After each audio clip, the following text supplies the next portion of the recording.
Hello, hello! Today I wanted to talk to you guys about trilogies. Specifically, the third book in the trilogy. I have read numerous trilogies, and this isn't the case for every series, every trilogy, but I have found that it is fairly common. And that is, in my opinion, when the third book gets a lower rating than the first two.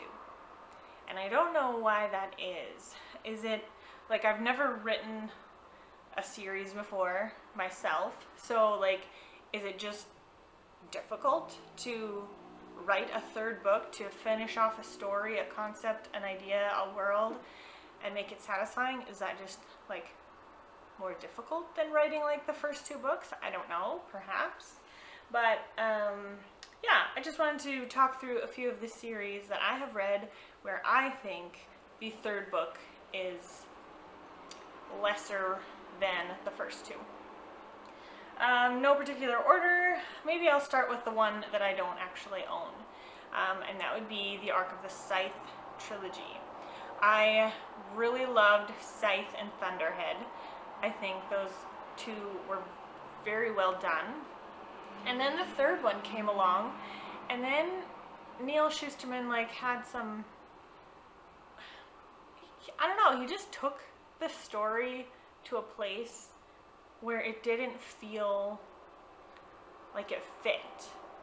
Now, I'm not going to say why, obviously, because for those of you who haven't read them yet and would like to, I'm not going to spoil it, but it just feels like the way that he wrapped up the story, the way that he, tied those loose ends, didn't fit, in my opinion. I just didn't like it.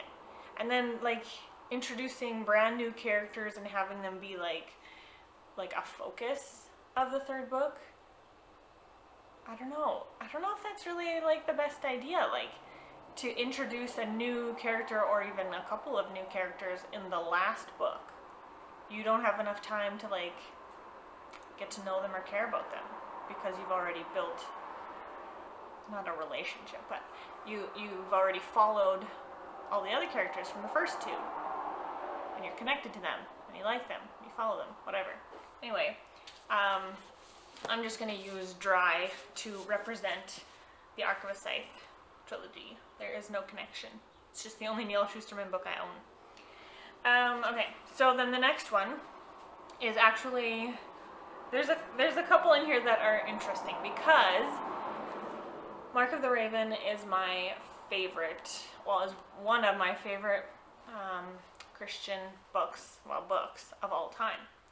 And the third one came out last spring, I believe, and it's good. It's just not as good, you know what I mean? So it's not that I hate the third book of all of these, although the Neil Shusterman one, the Arc of a Scythe, the Toll, I don't have very many good things to say about that one. But this one, like, I like this third book. I just don't love it like I like the first two. So there's that. Let's see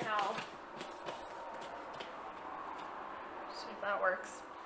And then the same goes for Diamond of the Rockies. This is also one of my favorite books of all time. The Rose Legacy and the second book, Sweet Boundless, are amazing. And then the third one is just, it feels like she didn't know where to take the story.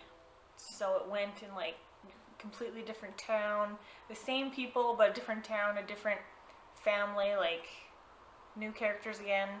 I don't know. So I didn't care for the third one as much, while I still did like it. And then the next one is also Mark of the Lion trilogy.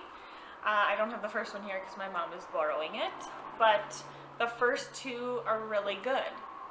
Like, especially this one. This one was very good. And then this one, I just didn't care for it as much. Like, I think I'm gonna have the first two on my favorite shelf, but I'm gonna just put the third one on my normal red shelf. Like, I'm not gonna make it a favorite because it's not.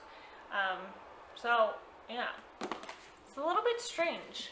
And this one again, maybe that's one of those things. Because this one again follows some of the same characters, but in a completely different town with brand new characters. Maybe that's part of what I don't like. I don't know.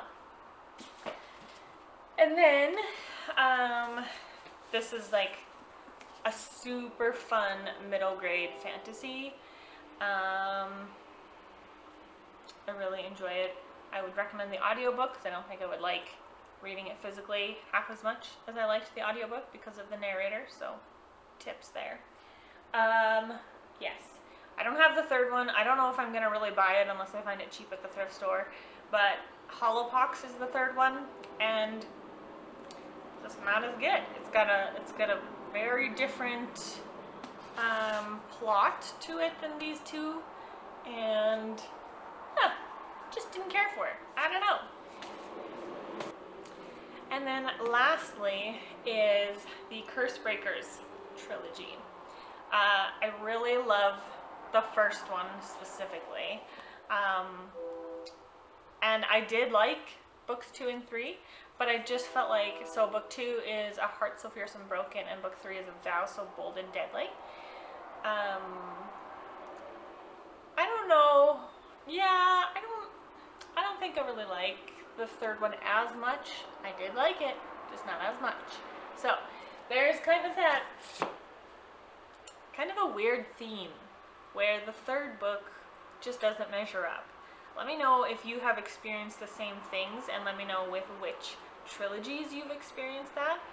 But I'm also very curious if there is a trilogy out there, and let me know in your opinion, where the third book is the best in the trilogy.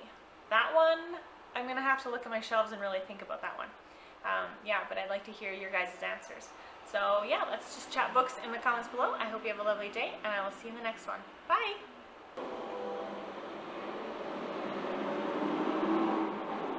Wait for the big truck to pass.